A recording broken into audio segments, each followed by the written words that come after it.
All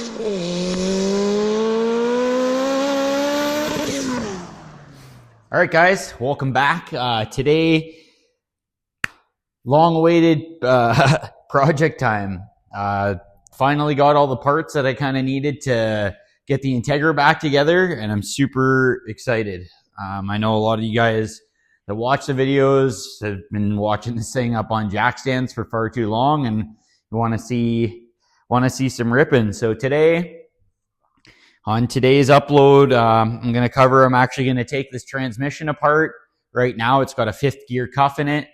I'm actually going to remove that and put 5th gear back into the transmission because right now it's only a 4-speed. And not saying that I'm not going to have some fun with the car, but I'm not going to race it like I had intended when I first built it. And I'd rather have 5th gear so I can enjoy some cruising without kind of overheating the car. So that's going to be first on the agenda. Is I'm going to pull this trans case off and start separating the gear stacks, and you'll see in the footage kind of how that goes. A couple other things I'm going to be working on is I got a new oil pan gasket. So I got to drain the oil, drop the oil pan. I got an OEM on Honda gasket because the Felpro one seems to just keeps leaking on me, and I can't be having that on a car like this. So yeah, I got a new pilot bearing, so I want to put a pilot bearing on the flywheel. Once that's done, we can install the clutch. Lots to do. So yeah, get the clutch installed. I can install my master, and the slave will have to wait until the trans is back in the car, but one thing at a time and we'll get her done.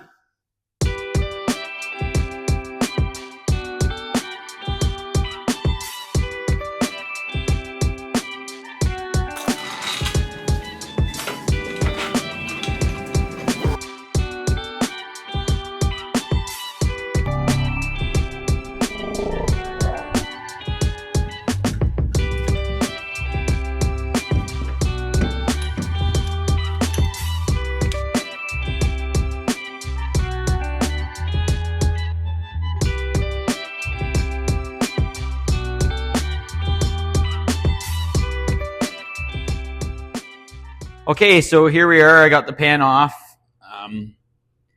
Sitting on the old jet boat project here, project workbench. Anyways, I couldn't figure out for the life of me what was going on, why this gasket, like I got the oil pan gasket off here. I was checking it out and trying to figure out why the heck this thing was leaking so bad. Anyways, if you look here, not sure how well you can see it on the camera, but let me get out of the light for you. There's scoring where you can see when the pan was installed, it's making interference on something.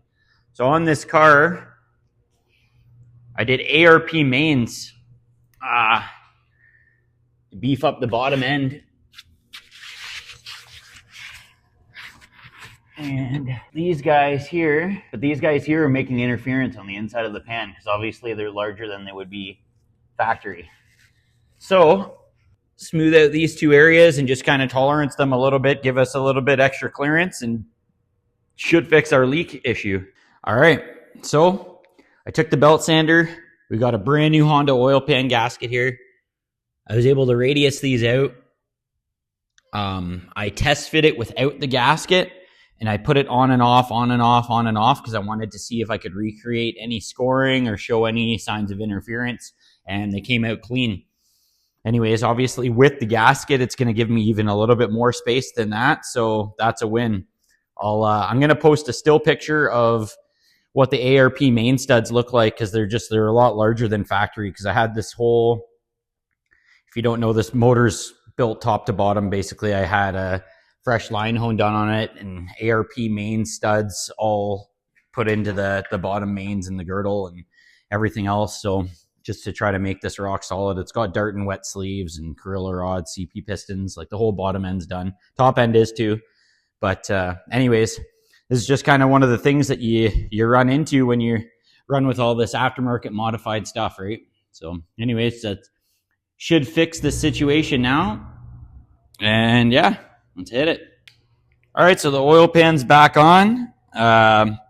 time to get to this trans. We'll get this case off and get the gear stack stripped out so that we can put fifth gear back into her.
All right, so as you can see, we got the trans case off. Everything went good.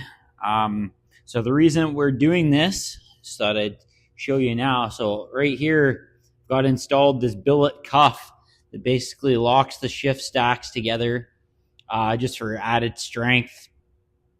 The issue with it is that you lose your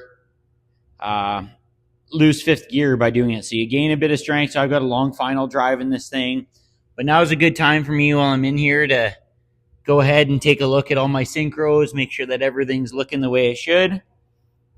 And yeah, I'm going to end up taking this all apart, take the gear stacks out, and remove this billet cuff to reinstall my fifth gear. Just for, I know it's better for strength and racing, but I care more about driving the car now, and it's going to overheat. I think we get some hot summers out here, and I think it'll overheat if I can't be able to put it in that overdrive or that fifth gear when I'm doing highway cruises, or I decide to go to like a show or something that's not in town here. So anyway, that's that.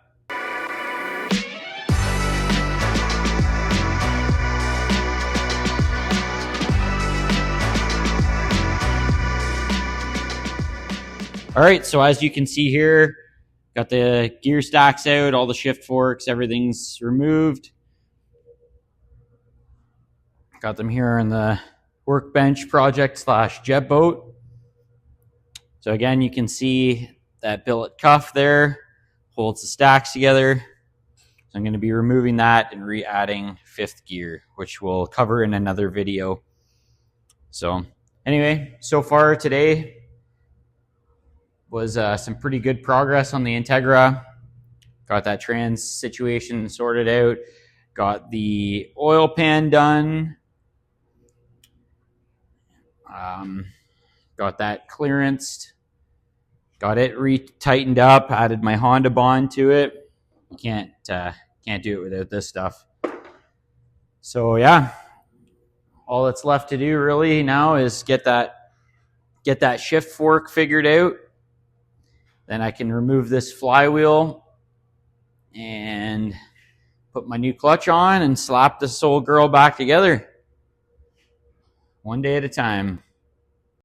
All right, guys. Well, thanks for checking out another upload of Escargot Boosted Garage. The next 2 to 3 uploads I could see are probably going to be me working on this Integra and getting it back up and running and ready, because the weather's getting nice here in Lethbridge and I'm dying to drive this thing. So I'm sure you guys are looking forward to seeing some footage of it too. Anyway, follow along. Don't forget to like and subscribe. It helps me in the algorithm and keeps the videos coming to you. And yeah, thanks again.